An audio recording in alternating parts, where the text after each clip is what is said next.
In the last lesson, you completed your informative process speech and then you started prepping for your researched informative speech. In this lesson, you will be delivering your researched informative speech and then preparing for your persuasive speech, which will be the final speech of our session. Congratulations! I know it feels like a lot, but you all are pushing through and persevering, so keep up the good work.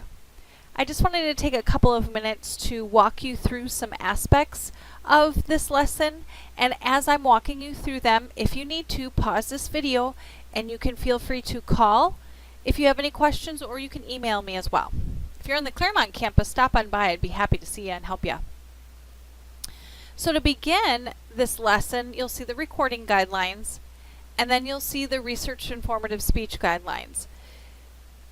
These are the guidelines that were given to you in the previous lesson to prepare you for actually executing your delivery and then submitting your recording to this lesson.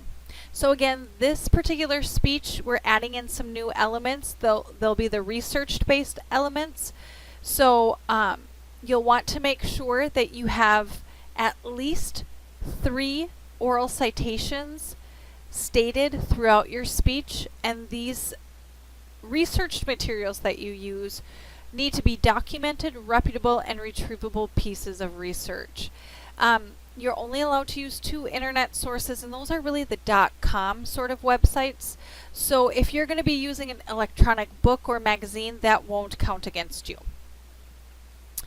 You'll also be incorporating a visual aid, and you had an opportunity to incorporate those in your process speech.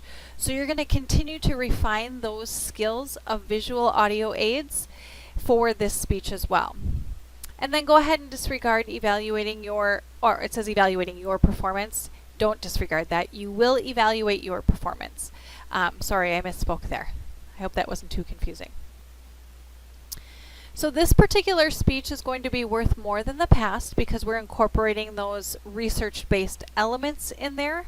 So you want to make sure that, again, 3 different separate documented, reputable, and retrievable pieces of research need to be included in your speech in the body in some sort of form of support.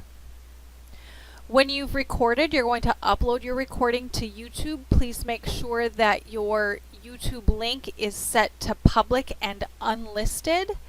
And then you'll just copy and paste that link into the Dropbox provided for you. Again, this speech will be due by 11:59 p.m. on Sunday. And then you'll see the guidelines for the outline and the references. This particular outline is worth more than the past outline because you're including those references in there.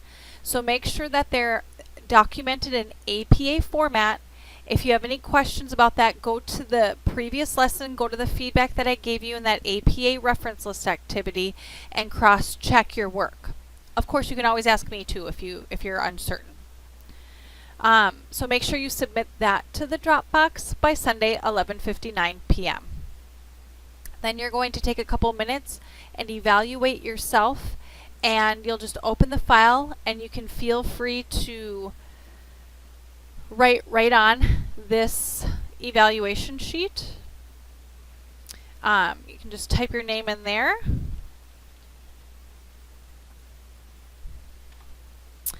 And then you'll grade each of the performance criterias and then identify 3 areas that you thought you did well and 3 areas that you would like to improve upon. And you'll write those 3 to 5 areas here on your evaluation sheet. Save it to your computer or your USB and then submit it to the Dropbox by Sunday, 11:59 p.m. Then you're going to turn around and you're going to start to engage in creating your persuasive speech by reading about different persuasive elements in chapters 16 and 17. As an additional learning tool, I've placed the PowerPoints in there. And then right away, you're going to test your comprehension by taking the 10-question multiple choice question quiz for chapter 17 and chapter 18. And then to help you with methods of persuasion, I ask that you view the sample video that discusses what ethos, pathos, and logos are, and it's using real life examples of logic and reasoning, emotion, and credibility. And then I placed in here an example speech using ethos and pathos in particular. And then to help you with identifying different types of persuasive speeches, I have this worksheet that I want you to complete. So if we'll take a look at that, put your name in at the top. And then you're just simply going to attempt to identify the type of persuasive speech and the specific pattern of organization that's used in the following specific purpose and thesis statements. Place your answers in the spaces provided. So let's do this first one together. Okay, so to persuade my audience that the national sales tax should be adopted to help reduce the national debt. The thesis is a national sales tax should be adopted to help reduce the national debt. Right there with this information that's provided, if we look at the top, this is a question of policy because we're attempting to change a policy, right? So then here I would put type of persuasive speech, question of policy, and then pattern of organization. My choices are problem solution, problem cause solution, comparative advantage, Monroe's motivated sequence. Based upon the information provided, I would identify this question of policy as a problem solution. So you can answer the next, there are 6 altogether, so the next 5. Just identify, based upon the specific purpose in the thesis, what type of persuasive speech it should be, fact, value, or policy, and then identify the proper pattern of organization. This particular worksheet is worth 12 points. Plug in your responses, save it to your computer or your USB, and then submit to the Dropbox titled Types of Persuasive Speeches and Patterns of Organization Activity. Again, that will be due by Sunday, 11:59 p.m. And then you're going to get a little bit of practice using logos, pathos, and ethos. So I'll open up this worksheet. And here you're going to watch these commercials. And then based upon the commercial, starting with the Volkswagen commercial, you want to, after you watch it, identify how ethos is being used. And ethos is credibility. And credibility for this particular example is really focusing on the product of Volkswagen. And then how is logos or logic and reasoning being used? And then how are they using emotion? And then, so you want to identify the how. Don't lead with the what, how. Show me, explain how this commercial is using these methods of persuasion. And then here it asks you how the commercial is compelling. So I don't need an answer like the commercial was not compelling. I want you to attempt to critically analyze the commercial and go, they were attempting to be compelling by. So we don't really need, it's not an opinion-based question, it's more of an inference question. So based upon your best guess statements of what you know, what you've read about, combining that, understanding ethos, pathos, and logos, how was the commercial compelling?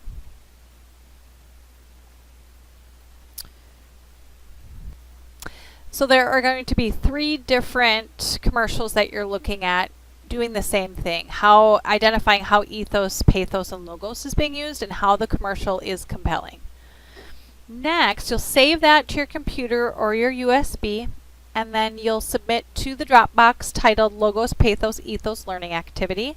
And again, that'll be due on Sunday by 11:59 p.m.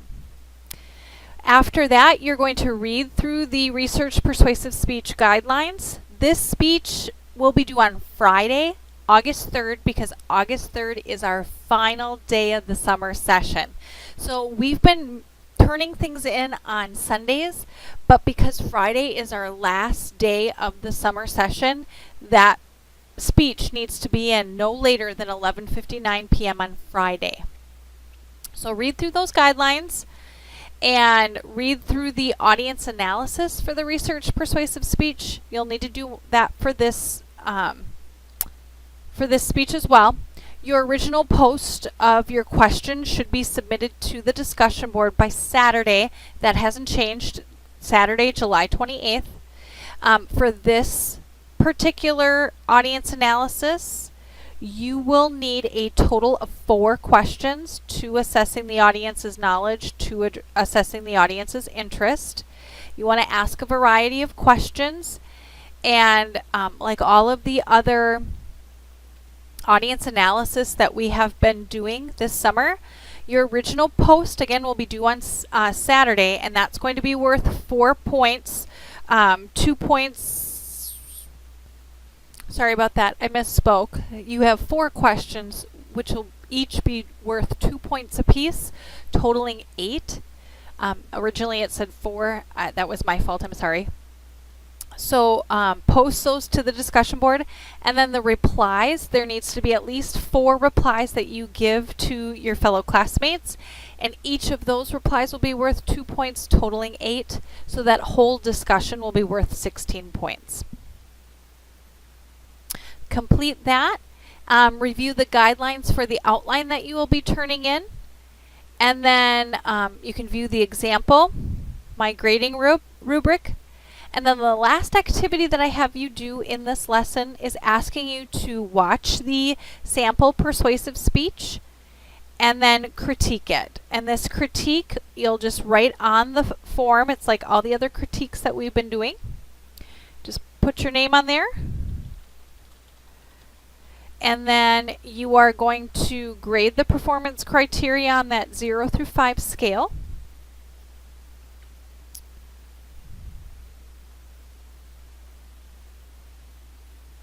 And then from there, you'll identify 3 areas that you thought the speaker did well on, 3 areas that you thought the speaker could improve upon. Save it to your computer or your USB, and then you'll submit it to the Dropbox by Sunday, 11:59 p.m. And then you'll see the reminders for everything that's due within this lesson. And then congratulations, you've completed the lesson and you have 1 more to do. And then you're done. Again, as you work through this, please feel free to email, call, or if you're on the Claremont campus, stop on by. I'm happy to help any way that I can. Keep up the good work, scholars. Well, we've made it. We have a couple of lessons left in the summer session. Congratulations.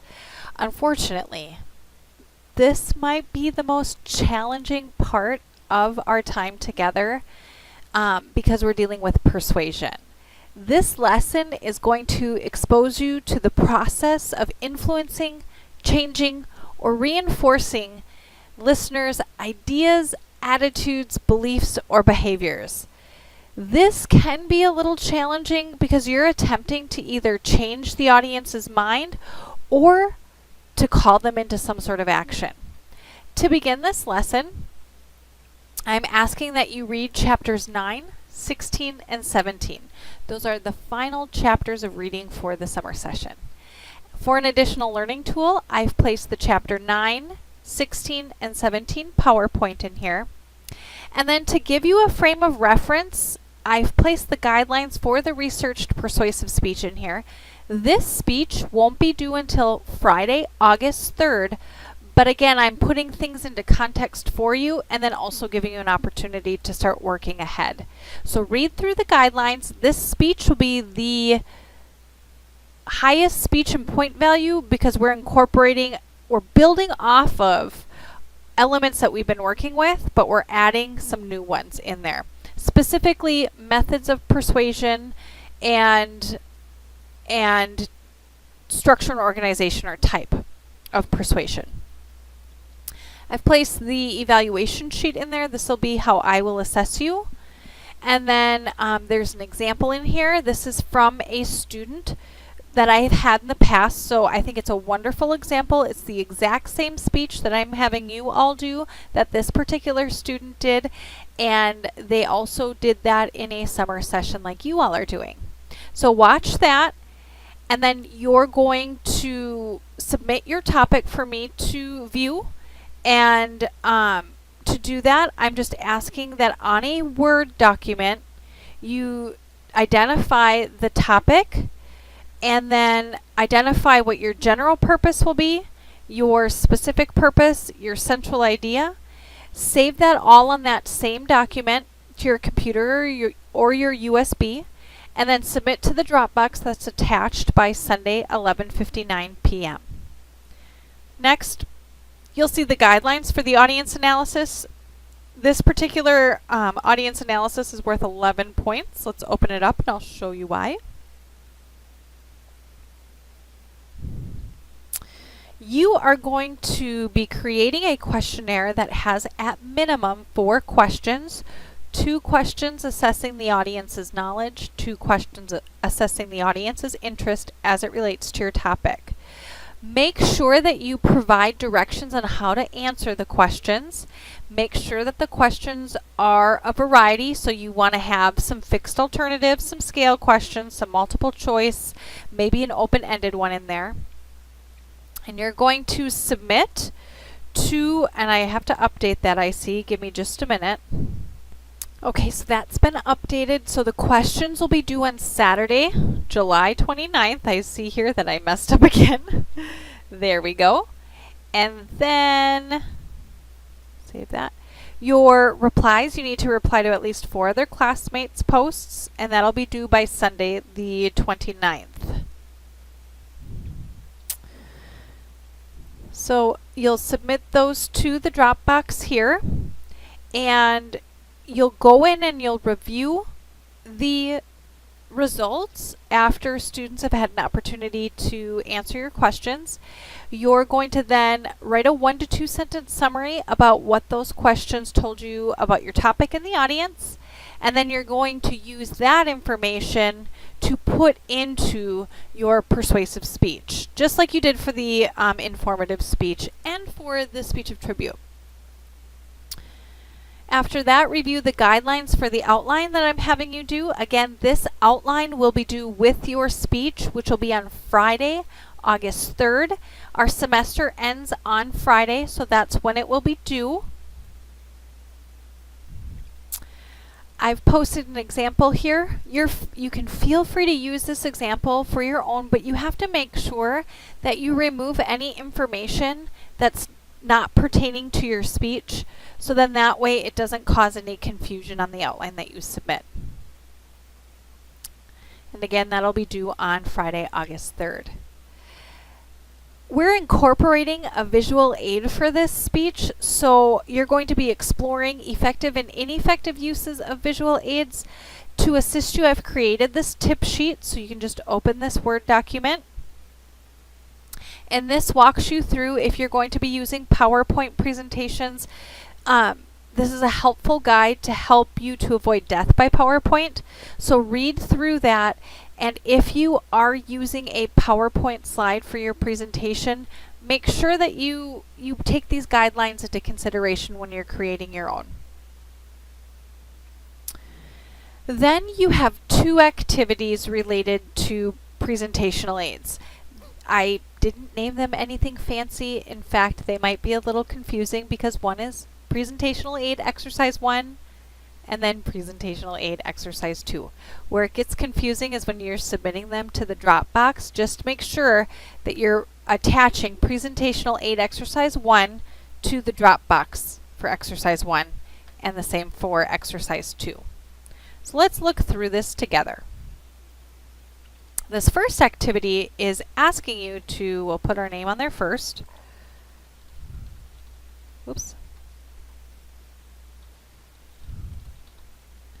Okay.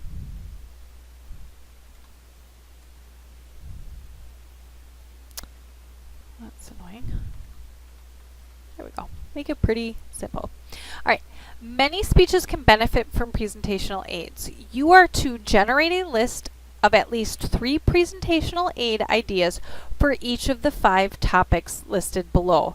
Be specific with your idea and make certain that your responses include at least 3 different types. So if my topic is on Brett Favre, my first visual aid might be to use a projector to project his picture, and then I'm using this as a tool to help students visualize who I'm talking about. Okay? All right. Oh my goodness, I can't type today. All right. Another visual aid, maybe I'm going to discuss his statistics. So I might want to put together a bar graph of his football statistics to show my audience what he accomplished in his career. Something like that. So you'll just go through each of the topics, and for each of the topics you're going to list 3 presentational aid ideas for each of them. You're going to write right on the worksheet. You'll save it to your computer or your USB, and then submit to the Dropbox titled Presentational Aid Exercise 1. Let's look at Presentational Aid Exercise 2. Alright, for this one, I'll just type my name in. And then you, this one is going to be a little bit different. So what you're going to be doing is you'll see the topics are essentially kind of the same, right? And in the areas provided, you're going to identify the type of visual aid that you're going to use. But this time, you're going to talk about 2 strategies for using that visual aid. Here's an example. Brett Favre. Type of presentational aid, picture of Brett Favre. Strategy, use the multimedia projector to display the picture, so not to circulate around the room. And then 2, display the photo at the beginning of the speech to make certain the audience understands who he is. So unlike the other one where you're just identifying the types of visual aids that you could use, this time you're identifying 1 and then 2 strategies for it. Save it to your computer or your USB, and then submit to the Dropbox titled Presentational Aid Exercise 2. And then for me, I'm asking you on a separate Word document to list 3 possible visual aids you might use for your persuasive speech, and then under each possible type of visual aid, explain why you think the visual aid will be effective. And then also identify possible drawbacks for using each of the visual aids, and then talk about how you would attempt to overcome the drawbacks. Submit that to the Dropbox attached below. And then next you're going to be working with methods of persuasion. So this is really digging into logic and reasoning, using emotion, and then stages of credibility. So for this activity, you are going to watch 3 different commercials and then attempt to identify how ethos, pathos, and logos was being used. So ethos, pathos, and logos is the credibility, logos is the evidence, reasoning, fallacies, pathos is the motivations and emotions. So you'll be reading about those in chapter 17, and then based upon that, you'll be looking at different commercials and attempting to identify how each of those methods of persuasion was being used. So how was ethos, which is credibility, how was that being used in the commercial? And then you'll just kind of go through logos and pathos. And then lastly, how the commercial is compelling. So this is not really your opinion on whether it was or was not compelling. You're attempting to just answer how was the commercial attempting to be compelling. So going back to our listening skills, we're not making opinions here. We're not stating facts. We're actually exploring inferences. So best guess statements based upon what we've learned and what we know and combining the 2 together. So type those up, save them on your computer or your USB, and then submit to the Dropbox, again by Sunday 11:59 p.m. And then lastly, you're going to take your final quiz assessing you on your comprehension of what you were reading in the textbook. So we had 3 chapters. So you're going to have 30 questions. 15 questions are multiple choice, 15 questions are true and false. You're allowed multiple attempts up until the due date or until you reach 100 to take the quiz, but it will be due by Sunday, 11:59 p.m. Then we've got reminders for the lesson. Those are just reminding you, like a checklist of sorts, making sure you've gotten everything done that needs to be done in this lesson. And then congratulations, you've completed lesson 7, and you can move on to your final lesson, which will be delivering your persuasive speech. As you work through this, please feel free to email, call, or stop by with any questions that you have if you're on the Claremont campus. I am happy to help any way that I can. Keep up the good work, scholars.